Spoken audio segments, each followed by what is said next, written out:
வணக்கம் வியூவர்ஸ். இன்னைக்கு நம்மளுடைய வாகை தமிழர் சேனல்ல பார்க்கக்கூடியது என்ன அப்படின்னா கொள்ளு.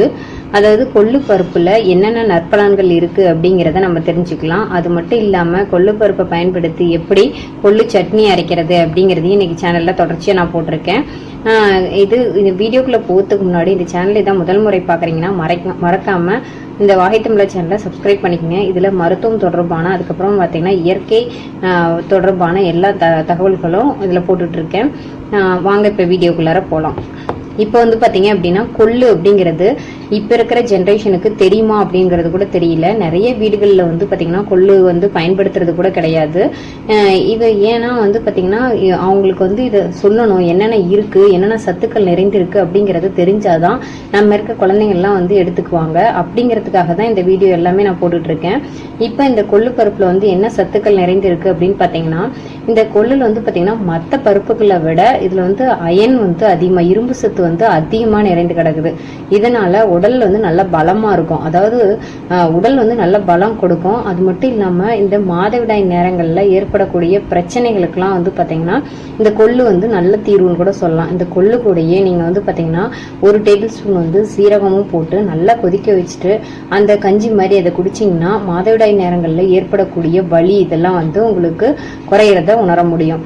மேலும் வந்து பார்த்தீங்கன்னா இந்த கொள்ளு சாப்பிடுவதன் மூலம் என்னென்ன நற்பலன்களை பெறலாம்னா, அந்த கொள்ளு கூடிய சிறிதளவு வந்து பார்த்தீங்கன்னா அரிசி, இது ரெண்டையும் நல்லா கலந்துட்டு நல்லா குழைவாக வேக வச்சுட்டு அதை வந்து பார்த்தீங்கன்னா நீங்கள் பிரசவ நேரங்களில் கொடுத்துட்டு வந்தீங்க அப்படின்னா நல்லா உங்களுக்கு வந்து பார்த்தீங்கன்னா உடலில் இடுப்புகள் எல்லாம் பார்த்தீங்கன்னா நல்ல இடுப்பு எலும்புகள் வந்து நல்லா வலுவடைகிறத உணர முடியுங்க. இதுல என்னென்ன சத்துக்கள் நிறைந்திருக்கு அப்படிங்கிறதையும் பார்க்கலாம். மேலும் இந்த கொள்ளு வந்து சாப்பிடும்போது உங்களுக்கு வந்து பார்த்தீங்கன்னா வெள்ளைப்படுதல், அதாவது பெண்களுக்கு ஏற்படக்கூடிய வெள்ளைப்படுதல் பிரச்சனையும் சரியாகும். இந்த கொள்ளு வந்து பல விதத்துல சாப்பிடலாம். நான் மேற்கூறிய மாதிரி வந்து பார்த்தீங்கன்னா கொள்ளு கூட வந்து கொஞ்சம் சீரகம் போட்டு வேக வச்சுட்டு அந்த தண்ணி எடுத்து குடிச்சா உங்களுக்கு வந்து வயிற்று வலி இந்த மாதிரி சம்மந்தப்பட்ட பிரச்சனைகள் வந்து தீரும். அது மட்டும் இல்லாம வெள்ளைப்படுதல் பிரச்சனையும் உங்களுக்கு தீரும். மேலும் வந்து பார்த்தீங்கன்னா இந்த பிரசவ நேரத்தில் ஏற்படக்கூடிய வலிகள் எல்லாம் தீர்க்கறதுக்கு கொள்ளு கூட கொஞ்சம் அரிசி போட்டு நல்லா கொள்ளு கஞ்சி மாதிரி நீங்க காய்ச்சியும் குடிக்கலாம். அதை தவிர்த்துட்டு இன்னும் என்னென்ன மாதிரி சமைக்கலாம்னா, இந்த கொள்ளை நல்லா வேக வச்சிட்டோம் அப்படின்னா சட்னி அரைச்சி நீங்க பயன்படுத்தலாம். சட்னி மாதிரி அந்த சட்னி அரைக்கிறது எப்படி அப்படிங்கிறது இந்த வீடியோட தொடர்ச்சியா நான் கண்டிப்பா போட்டிருக்கேன், அதையும் நீங்க பாருங்க. இல்லை அப்படின்னா இது கூடயே மிளகு சீரகம் அந்த மாதிரி கொஞ்சம் அரைச்சிட்டு கொள்ளையும் கொஞ்சம் பச்சை கொள்ளையும் நீங்க அரைக்கலாம். இதையும் சேர்த்து இந்த கொள்ளு அதுக்கப்புறம் சீரகம் மிளகு இது பூண்டு இது எல்லாத்தையும் போட்டு நல்லா அரைச்சிட்டு கொஞ்சம் புளி தண்ணி ஊற்றிட்டு நீங்க என்ன பண்ணலாம்னா ரசம் மாதிரி பயன்படுத்தி கூட பார்க்கலாம். இல்லை அப்படின்னா சூப் மாதிரி கூட நீங்க சாப்பிடலாம். இதை உணவுல சேர்த்திட்டு வரும்போது இதுல மிகுதியான அயன் சத்து இருக்கிறதுனால வாரத்துல ஒரு முறையாவது குழந்தைங்களுக்கு வந்து பாத்தீங்கன்னா கொள்ளை வந்து ஏதாவது ஒரு விதத்துல உங்களுக்கு பயன்பாட்டுல கொடுக்கலாம்.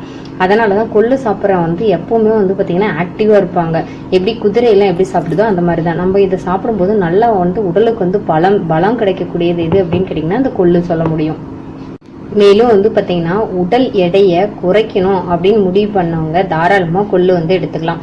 இந்த கொள்ளு பருப்பு வந்து நல்லா ஊற வச்சுட்டு அந்த நீரை வந்து சாப்பிட்டோம்னா கொதிக்க வச்சு அந்த நீரை எடுத்துக்கிட்டோம்னாவே உடல்ல இருக்கக்கூடிய கெட்ட நீர்கள் எல்லாமே வெளியேறிடும். சரிங்களா?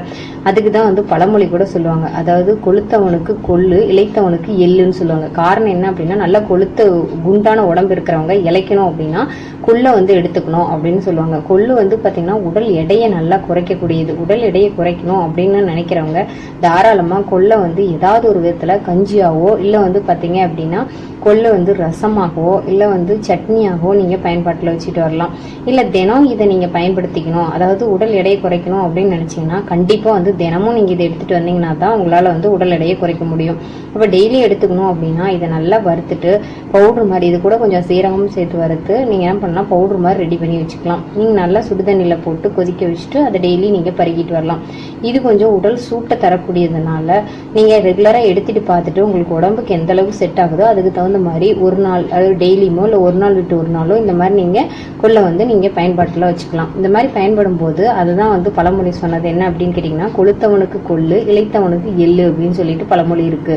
அதாவது ரொம்ப வந்து இது ஒல்லியா இருக்கிறவங்க வந்து பார்த்தீங்கன்னா எள்ளு சாப்பிட்டா உடனே குண்டாயிருவாங்க. ரொம்ப குண்டா இருக்கிறவங்க கொள்ளு சாப்பிட்டாங்க அப்படின்னா ஆட்டோமேட்டிக்காக இழைச்சிருவாங்க அப்படிங்கிறது அந்த பழமொழியோட நோக்கமும் கூட. நான் மேலே சொன்ன மாதிரியே இந்த கொள்ளை வந்து தினம் நம்மளால வந்துட்டு வேக வச்சு அந்த மாதிரி பயன்படுத்த முடியாது. அதனால நீங்கள் என்ன பண்ணிக்கலாம்னா நல்லா வந்து கொள்ளை காய வச்சுட்டு நல்லா பொடி மாதிரி நீங்கள் அரைச்சி வச்சிட்டீங்க அப்படின்னா டெய்லி வந்து நீங்கள் ரசம் நீங்கள் வைக்கும்போது அது கூடயே 1 டேபிள் ஸ்பூன் வந்து இந்த கொள்ளு பொடியும் நீங்கள் பயன்படுத்திக்கலாம். இது வந்து பார்த்தீங்கன்னா ஒரு வயிறு சம்மந்தப்பட்ட பிரச்சனைக்கும் வந்து நல்ல தீர்வாக இருக்கும். சிலருக்கு வந்து பார்த்தீங்கன்னா வயிற்றில் வந்து பொறுமல் இந்த மாதிரி வயிறு உப்புசமாக இருக்குது இந்த மாதிரிலாம் இருந்துச்சு அப்படின்னா தாராளமாக இந்த கொள்ளை வந்து பயன்பாட்டில் வைக்கலாம். இதை டெய்லி நம்ம வேக வைக்கிறது அப்படிங்கிறது கொஞ்சம் சவாலாக இருக்கும். அதனால் நீங்கள் என்ன பண்ணிக்கலாம்னா அந்த கொள்ளை வந்து பொடி மாதிரி அரைச்சி நீங்கள் வந்து இது டப்பாவில் அடைச்சி வச்சிட்டிங்க அப்படின்னா ரசம் வைக்கும்போது நீங்கள் தாராளமாக 1 டேபிள் ஸ்பூன் போடலாம். இந்த கொள்ளு ரசம் வந்து பார்த்தீங்கன்னா உடலுக்கு வந்து நல்ல வலிமையை கொடுக்கக்கூடியது. அது மட்டும் இல்லாமல் இந்த மாதவிலக்கு காலங்கள்லாம் ஏற்படக்கூடிய கை கால் வலி, மூட்டு வலி, இடுப்பு வலி இது எல்லாத்தையும் போக்குறதுக்கு இந்த கொள்ளு வந்து நல்லா வந்து ஒரு தீர்வுன்னு தான் சொல்லலாம். கொள்ளு ரசம் வந்து நல்ல தீர்வுன்னு கூட சொல்லலாம். இதை நீங்கள் ரெகுலராகவே நீங்கள் என்ன பண்ணிக்கலாம் அப்படின்னா பயன்படுத்துறதுக்கு கொள்ளு வந்து பொடி மாதிரி நீங்கள் அரைச்சி பயன்படுத்திட்டு வரலாம். இப்போ வந்து கொள்ளு அப்படிங்கிறது வந்து பார்த்தீங்கன்னா உடல் எடையை குறைக்க வல்லது அப்படின்னு நம்ம பார்த்தோம். அதாவது தினம் வந்து கொள்ளு சூப் அந்த மாதிரி எடுத்துகிட்டு வந்தீங்க அப்படின்னா உடல் எடை கண்டிப்பாக குறையும் அப்படிங்கிறத நிறைய பேர் சொல்லி கேள்விப்பட்டிருப்பீங்க. அதுவும் உண்மைதான். அதுக்காக உடல் எடை குறைக்கிறது அப்படிங்கிறதுக்காக இதுக்கு வந்து சக்தி இல்லை அப்படின்லாம் கிடையாது. இதில் இருக்கக்கூடிய சத்துக்கள் வந்து ஏராளமாக இருக்குது. அதனால தான் வந்து பலம் நிறைந்த வந்து பார்த்தீங்கன்னா குதிரைக்கே வந்து பார்த்தீங்கன்னா கொள்ளு தான் வந்து கொடுக்குறாங்க. இந்த கொள்ளுல வந்து பார்த்தீங்க அப்படின்னா நிறைய வந்து கொழுப்பை கரைக்கக்கூடிய தன்மை தான் இருக்குதா வழியா. அதை தவிர்த்து இது வந்து உடலுக்கு பலம் தரக்கூடிய சத்துக்கள் வந்து நிறைய நிறைந்திருக்குன்னு தான் சொல்ல முடியும். இதில் வந்து என்னென்ன சத்துக்கள் நிறைந்திருக்கு அப்படின்னு பார்த்தீங்கன்னா விட்டமின்கள், அதுக்கப்புறம் பார்த்தீங்கன்னா புரதம், இந்த மாதிரி புரத சத்துக்கள்லாம் நிறைந்து கிடக்குது. கொள்ளுல வந்து பார்த்தீங்க அப்படின்னா புரதம் நிறைந்திருக்கு, விட்டமின்கள் இருக்கு, இரும்பு சத்து நிறைந்து கிடக்குது. அதனால கொள்ளு அப்படிங்கிறது உடல் எடையை வந்து குறைக்கிறதுக்கு மட்டும் கிடையாதுங்க. உடல்ல வந்து நல்லா வந்து பலம் நிறைந்ததா ஆகணும் அப்படின்னு நம்ம நினைச்சோம்னா கொள்ளை வந்து தாராளமாக எடுத்துக்கலாம். அதனாலதான் அந்த காலத்தெல்லாம் வந்து பார்த்தீங்கன்னா வேகமாக ஓடக்கூடிய குதிரைக்கு வந்து பார்த்தீங்கன்னா கொள்ளை வந்து கொடுத்தாங்க. அதனால கொள்ளுல வந்து பார்த்தீங்கன்னா நிறைய சத்துக்கள் நிறைந்து கிடக்கு. இந்த கொள்ளை வந்து நம்ம டெய்லியும் காலையில வெறும் வயிற்றுல எடுத்துட்டு வரும்போது கண்டிப்பா உடல் எடை குறையிறத நம்மளால உணர முடியும். இப்ப இந்த கொள்ளை வந்து எப்படி நம்ம பயன்படுத்துறாங்கிறதுக்கு பொடியாகவோ இல்லை ரசமாகவோ இல்லை கொள்ளு சட்னியாகவோ நீங்கள் பயன்படுத்திட்டு வரலாம். உணவுல சேர்த்து பயன்படுத்திட்டு வரலாம். கண்டிப்பாக இப்போ இருக்க காலகட்டத்தில் குழந்தைங்களுக்கு கொள்ளுனா என்னன்னு கூட தெரிஞ்சிருக்காது. நிறைய வீட்டில் பயன்படுத்துறது கூட கிடையாது. இந்த வீடியோக்கு அப்புறம் பார்த்தீங்க அப்படின்னா கண்டிப்பாக குழந்தைங்களுக்கு கொள்ளு சட்னி எப்படி தயாரிக்கிறது தொடர்ச்சியாக வீடியோ நான் போட்டிருக்கேன். இதை பார்த்துட்டு குழந்தைங்களுக்கு தயார் பண்ணி கொடுங்க. கண்டிப்பாக உங்களுக்கு பிடிக்கும். வாங்க இப்போ எப்படி கொள்ளு சட்னி தயார் பண்ணுறது அப்படிங்கிறத பார்க்கலாம். வாங்க, இந்த பருப்பு வந்து பார்த்தீங்கன்னா 1 கப் அளவு வந்து பார்த்தீங்கன்னா கொள்ளு பருப்பு எடுத்திருக்கேன்.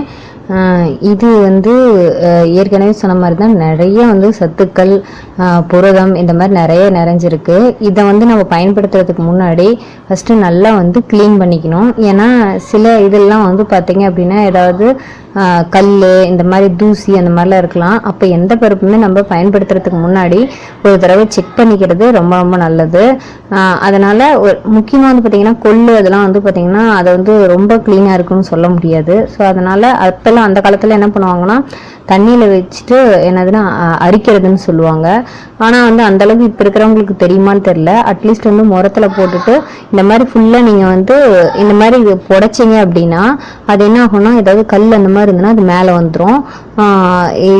இப்போ பாருங்கள் நம்ம எடுத்ததில் கூட பாருங்கள் இந்த மாதிரி நீங்கள் புடைக்கணும். இந்த மாதிரி நீங்கள் புடைச்சிங்க அப்படின்னா ஆட்டோமேட்டிக்காக இங்கே பாருங்கள் ஒரு கல் வந்து மேலே வந்திருக்கு பாருங்கள். இப்போ இந்த மாதிரி 1 டைம் 2 டைம் புடைச்சிட்டு செக் பண்ணிக்கோங்க.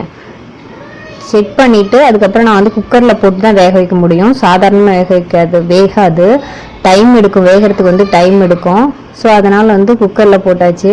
ஸோ ஒன்ஸ் அகைன் நீங்கள் வந்து எல்லாமே செக் பண்ணிக்கிறது நல்லது. ஏன்னா கல் இருந்துச்சுன்னா அது திரும்ப இது பண்ணும். தண்ணி விட்டுட்டு அலசிட்டு அதுக்கப்புறம் நான் என்ன பண்ண போனால் இது கூட ஒரு 4 பல் வந்து பூண்டு போட்டுறேன். வேகும் போதே கொஞ்சம் உப்பு கூட லைட்டாக சேர்த்திக்கலாம். நல்லா குக்கரில் விட்டு வச்சு விசில் விடுங்க. நல்லா நிறைய தண்ணி கொஞ்சம் ஊற்றிட்டு, ஏன்னா அந்த தண்ணி வந்து நீங்கள் பாருங்கள் குக்கரில் போட்டாச்சு. இந்த தண்ணி வந்து நீங்கள் வந்து என்னதுன்னா ஒரு 5-6 விசில் விடுங்க. ஏன்னா வந்து கொள்ளு வந்து கொஞ்சம் வேகிறதுக்கு வந்து டைம் எடுக்கும். 2 விசில் அந்த மாதிரிலாம் விட்டிங்க, 3 விசில் விட்டிங்கன்னா வேகாது. இதுக்கு இடையில வந்து நம்ம என்ன பண்ணிப்போம்னா இதுக்கு தேவையானதுக்கு என்னன்னா கொஞ்சம் கொத்தமல்லி, ஒரு சின்ன ஸ்பூனில், பெரிய ஸ்பூன்னா 1 டேபிள் ஸ்பூன் வந்து கொத்தமல்லி எடுத்துக்கோங்க. அது கூடயே 1 டேபிள் ஸ்பூன் வந்து சீரகம்.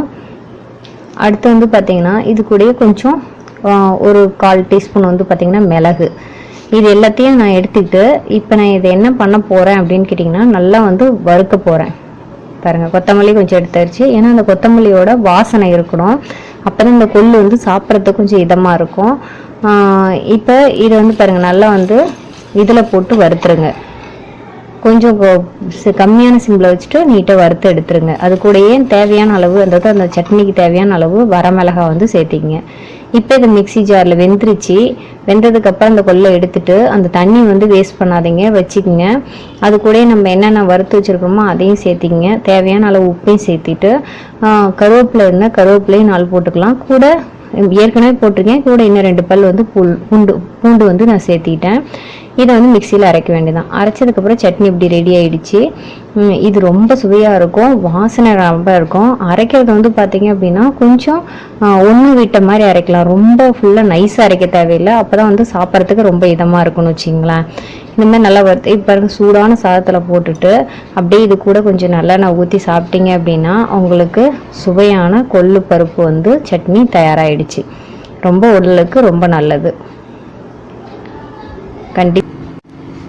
கண்டிப்பாக வியூவர்ஸ், இந்த வீடியோவுக்கு அப்புறம் கொள்ளுனா என்ன, அதில் என்னென்ன சத்துக்கள் நிறைந்திருக்கு அப்படிங்கிறத உங்களுக்கு கண்டிப்பாக தெரிஞ்சிருக்கும்னு நினைக்கிறேன். கொள்ளு சட்னி எப்படி தயார் பண்ணுறது அப்படிங்கிறது தெரிஞ்சிருக்கும். இந்த பதிவுக்கு அப்புறம் கண்டிப்பாக வீட்டில் வந்து கொள்ளு சட்னி வாரத்தில் ஒரு முறை நீங்கள் பயன்பாட்டில் வச்சுக்குவீங்கன்னு நம்புகிறேன். இந்த வீடியோ உங்களுக்கு பயனுள்ளதாக இருக்குன்னு நம்பினீங்கன்னா மறக்காமல் இந்த வாகை தமிழர் சேனலை சப்ஸ்கிரைப் பண்ணுங்கள். இதுவரையிலும் இந்த சேனலை சப்ஸ்கிரைப் பண்ணாமல் இருந்தீங்கன்னா சப்ஸ்கிரைப் பண்ணுங்கள். உங்கள் இந்த வீடியோ வந்து பயனுள்ளதாக இருக்குன்னு நம்பினீங்கன்னா உங்கள் ஃப்ரெண்ட்ஸுக்கு மறக்காமல் ஷேர் பண்ணுங்கள். இன்னொரு நல்ல வீடியோவில் சந்திக்கிறேன். வணக்கம்.